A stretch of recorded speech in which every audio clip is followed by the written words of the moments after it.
Do you find yourself reaching for that drug of choice, be it ice cream or cocktails or television, and don't exactly know why?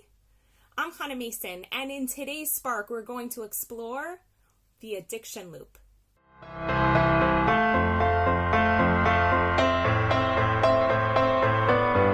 going to go all vulnerable and share yet again some crazy thing that I've done in my life. My senior year of college, I lived in New Hampshire. I was at Dartmouth College, and the dorm that I was living in was right across the way from a Ben & Jerry's ice cream shop. Now, at the time, I had the most insane sweet tooth and was kind of struggling a little bit. I'd spent a year away from university, being out in the real world working and exploring Israel and exploring theater in a new way. And I was kind of done with living in a small town and was really looking forward to kind of getting out already, and felt a little bit out of sync with everything. And with all of the weird emotions that I felt, on top of the fact that, for those of you who don't know, living in New Hampshire is very, very dark and very, very cold. And all of that put together often put me into kind of a negative place. And even though every single day I said that tomorrow I wouldn't, every single afternoon, I found myself walking over to the Ben & Jerry's and not just having like a little bit of ice cream. I literally had about a pint a day. That year, I gained about 20 pounds, which for someone with a frame as small as mine is a lot. And my cheeks were pretty puffy. I didn't fit into my clothes. I like stretched out my jeans as far as they could go. And it was really humiliating. And that humiliation actually fed into more pain and more anguish and, yes, you guessed it, more Ben & Jerry's. I think that Ben & Jerry's store did very, very well simply because of me. And the struggle that I was in, I just felt like kind of trapped. Like I kept buying ice cream but not being able to stop it. And I wish that I could go back to the Hannah from back then when I was 21 years old. I wish I could go back and give her the tools that I've had access to now. And so one of the tools that I want to share with you is how to get out of your own personal loops of addiction. So I want to explain something I call the addiction loop, which I introduce in my book, Hold That Thought. Every single one of the 22 tools that I teach in this book has like a really catchy title so that you can remember it and talk about it. And that's something that I do with my clients. I'm able to say, hey, you're back in the courtroom, or check out your addiction loop, or something like that. And it's just like a really catchy way to remember what it is we're talking about. So the addiction loop is basically, I'm going to turn to that page in the book. So the addiction loop, I'm going to get it nice and close so that you can see it. Okay, so you'll see over here that you have a false belief. Okay, so in this case, let's just say you have a thought. You don't know that it's false yet, except that you watch what happens to your physiology and to your emotions. So you'll notice that if your physiology and your emotions are tight and negative and closed and sad, so that right away tells you that what you're believing is false. Now, the thing that happens after that, so you feel that negative emotion and that negative physiology, okay? And you don't like feeling that way. Pain kind of sucks, right?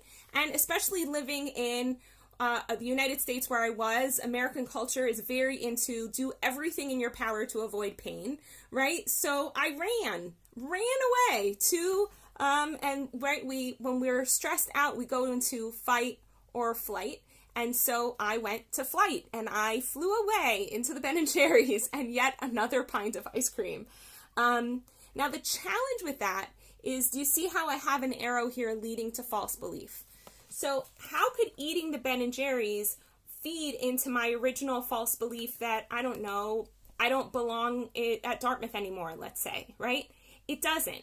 Eating the ice cream doesn't lead to that. Eating the ice cream leads to yet another false belief. So, for example, for me, every time I sat down and ate another tub of ice cream, I thought, I have no self-control, there's something wrong with me. I'm trying to think what else I might have thought. I'm never going to be able to quit eating ice cream.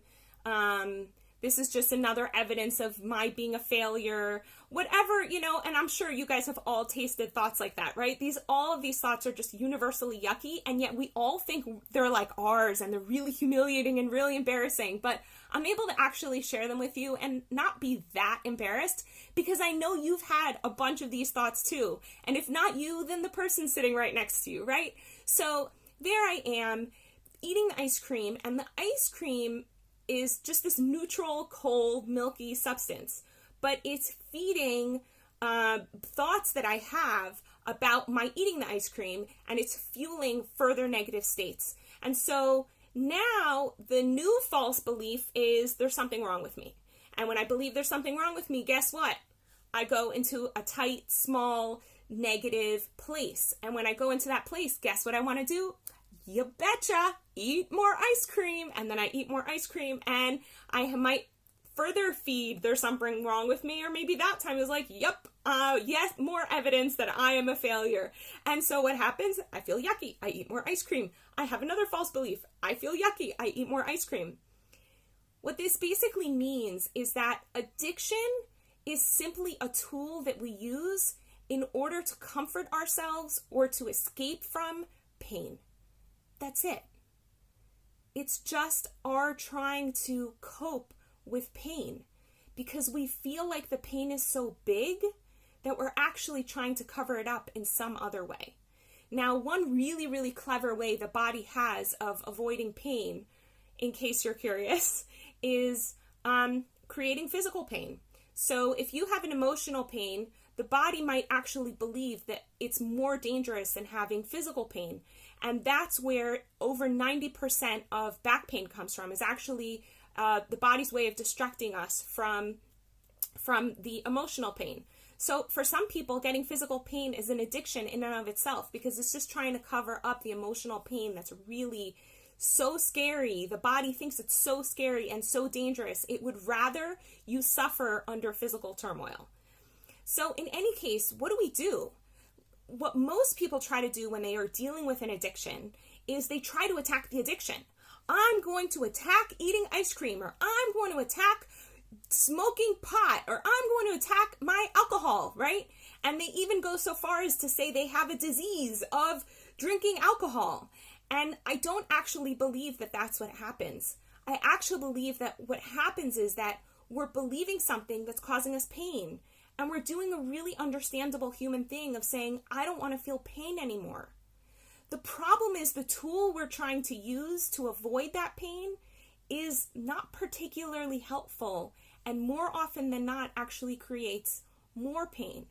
So the question for me is, well, is there a smarter way?